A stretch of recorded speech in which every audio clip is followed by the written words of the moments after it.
নাকা চেকিং এর সময় পুলিশকে ধাক্কা পিকআপ ভ্যানের, রক্তাক্ত অবস্থায় উদ্ধার করা হয় পুলিশ কর্মীকে। চালককে ধরে ফেলায় পুলিশকে ঘিরে বিক্ষোভ। পুলিশের থেকে ছিনিয়ে নেওয়া হয় অভিযুক্তকে। উত্তর কাশীপুরের জামিরগাছির ঘটনার পর থেকে পলাতক অভিযুক্ত। নাকা চেকিং এর সময় ঘটেছে এই ঘটনা। পুলিশকে ধাক্কা মারে পিকআপ ভ্যান।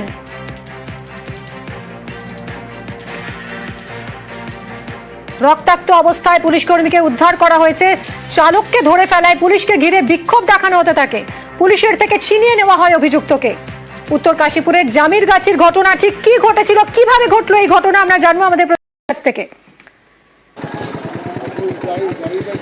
মিমি, জানিয়ে রাখি, এই যে রাস্তায় আমি দাঁড়িয়ে রয়েছি, এই রাস্তাটি সোনপুর থেকে হারোয়ার দিকে যাচ্ছে। আর এই রাস্তাটি কার্যত বর্ডার এলাকা। আর এই বর্ডার এলাকাতেই যখন পুলিশ কর্মীরা নাকা চেকিং করছিল, সেই সময় কিন্তু একটি গাড়িকে দাঁড় করাতে গেলে সেই গাড়িটি দ্রুত গতিতে আসছিল।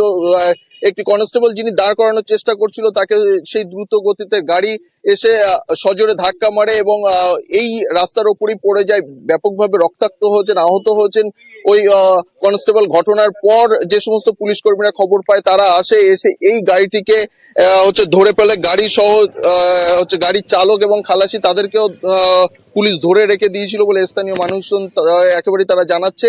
কিন্তু সেই ঘটনার পর যে সমস্ত মানুষজন ছিল এলাকার, তারা কিন্তু পুলিশকে ঘিরে ধরে বিক্ষোভ দেখায় এবং পুলিশকে ঘিরে ধরে বিক্ষোভ দেখানোর পরে যে চালক এবং খালাসি ছিল, তাদেরকে কিন্তু পুলিশের কাছে থেকে ছিনিয়ে নিয়ে চলে যায়। এই ঘটনার খবর পাওয়ার সঙ্গে সঙ্গেই উত্তর কাশীপুর থানার বিশাল পুলিশ বাহিনী তারা ঘটনাস্থলে আসে। ঘটনাস্থলে এসে এখনো পর্যন্ত গাড়িটিকে আটক করেছে। তবে এই ঘটনায় যারা যুক্ত তাদেরকে এখনো পর্যন্ত বেশ কয়েকজনকে আটক করেছে বলে শোনা যাচ্ছে।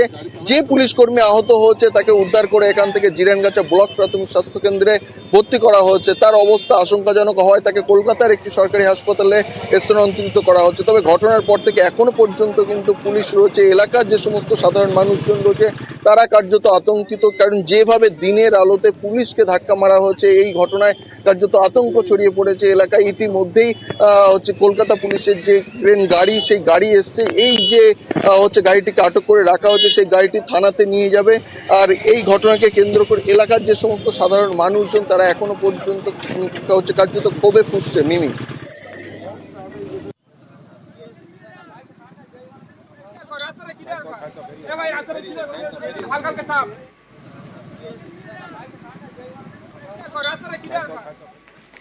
নিউজ 18 বাংলার খবরের জের। পুরুলিয়ায় দখল মুক্ত হলো সরকারি লাইব্রেরি।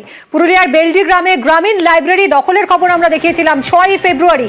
6 ফেব্রুয়ারি এই খবর দেখানোর পরই তৎপরতা শুরু হয়ে যায়। দখলদারদের থেকে লাইব্রেরি হস্তান্তর প্রশাসনের।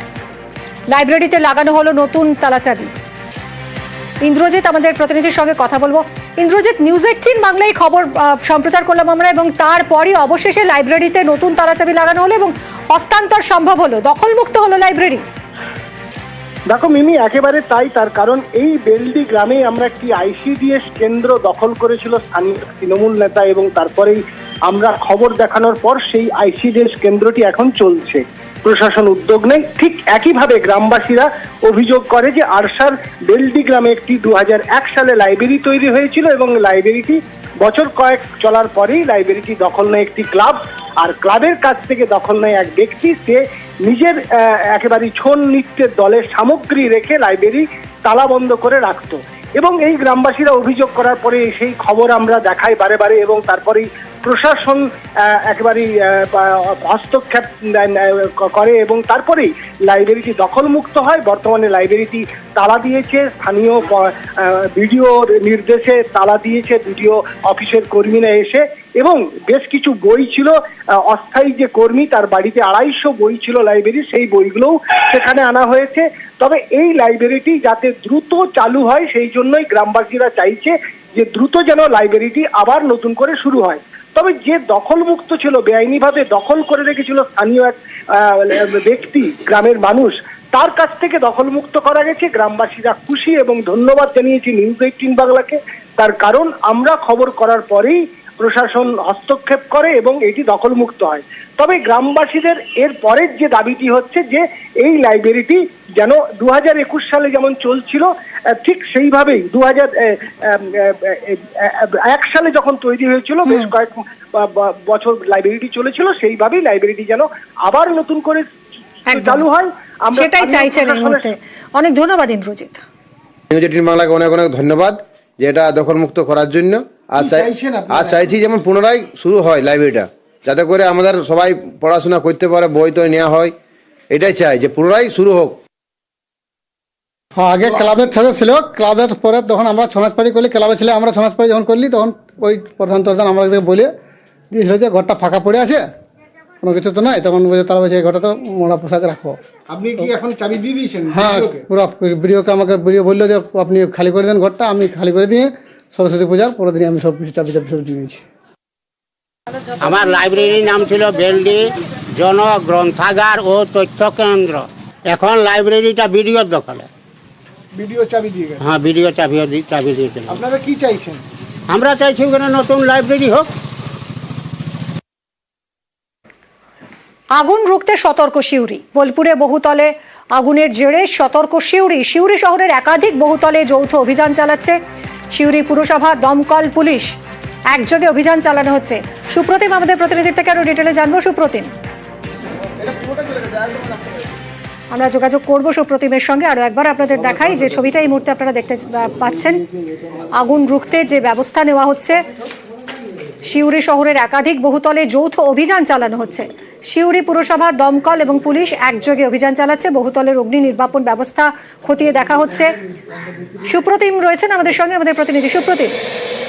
হ্যাঁ, একদমই। দেখো, এটা হচ্ছে সিউড়ি পুরসভা এবং দমকল বিভাগ এবং সেই সঙ্গে সিউড়ি থানার পুলিশ, তারা একটি যৌথ অভিযান চালাচ্ছে এবং সিউড়ির যে সমস্ত বহুদলগুলো রয়েছে সেগুলোতে কিন্তু তারা গিয়ে গিয়ে পরিদর্শন করছে। এবং সিউড়ি 2 নম্বর ওয়ার্ডে প্রথম দিনে পরিদর্শন করা হয় এবং সেখানে কিন্তু বেশ কয়েকটি বহুতলের মধ্যে কয়েকটি জিনিস লক্ষ্য করা যায়। তার মধ্যে হলো যে তারা প্রথমত খতিয়ে দেখে যে সেখানকার অগ্নি নির্বাপন ব্যবস্থা কি আছে, সেখানকার ফায়ার এক্সিট কি আছে এবং যে অনলাইন পাস, যে প্ল্যান পাস হয়েছে সেগুলো ঠিক আছে কিনা।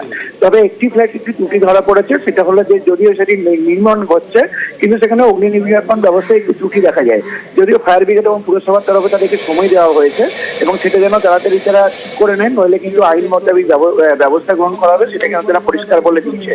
এবং প্রথমত এই যে অভিযান শুধু সিউড়ি 2 নম্বর ওয়ার্ডে নয়, সিউড়ি যতগুলি ওয়ার্ড রয়েছে, যতগুলি বহুতল রয়েছে, সবগুলোতেই কিন্তু একইভাবে চালানো হবে এবং কোথাও কোনো সমস্যা দেখা গেলে তার বিরুদ্ধে কিন্তু ব্যবস্থা নেওয়া হবে, এটাই জানিয়েছে সিউড়ি পুরসভার চেয়ারম্যান। ধন্যবাদ সুপ্রতিম। আর সিস্টেমের যে কাজগুলো করছে ম্যাক্সিমাম 70% বা 60% কাজ ভালো করছে। এবারে সেটাকে এরা যেটা আমরা চাই 80% বা 90% যাতে হয়, সেটার জন্য আমরা গাইডলাইন দিয়ে যাচ্ছি। নতুন যা বিল্ডিং হচ্ছে, যা কনস্ট্রাকশন গুলো করছে, ভালো। পাম্পের প্রেশার একটু কম আছে, একটু পাম্প আর একটা বসাতে বললাম, উপরন্ত রেসিডেন্টাল ফ্ল্যাট হিসাবে যথেষ্ট। তো আমরা প্রায়োরিটি দিচ্ছি যে ফায়ার সেফটি, যেটা আমাদের ঠিক আছে কিনা ফ্ল্যাটগুলোতে। তো আমরা এটাকে ইন্সপেকশন করছি। আগামী দিনে আরো যত টাওয়ার আছে আমরা সব ইন্সপেকশন করবো। যেটা চিঠি করছি সব ফায়ারে যারা আমরা ডেভেলপার বা ল্যান্ড ওনার আছে তাদেরকে ডাকছি। আর এনারা যেটা অনলাইনে প্ল্যান পাস করেছে, তো অনলাইনে প্ল্যান ঠিক আছে কিনা আমাদের দেখছি। শহরের একাধিক বহুতলে যৌথ অভিযান চালিয়ে দেখা হচ্ছে যে যথাযথ অগ্নি নির্বাপন ব্যবস্থা রয়েছে কিনা, এবং তা যদি না থাকে তাহলে আইনি ব্যবস্থা নেওয়া হবে বলেও জানা যাচ্ছে।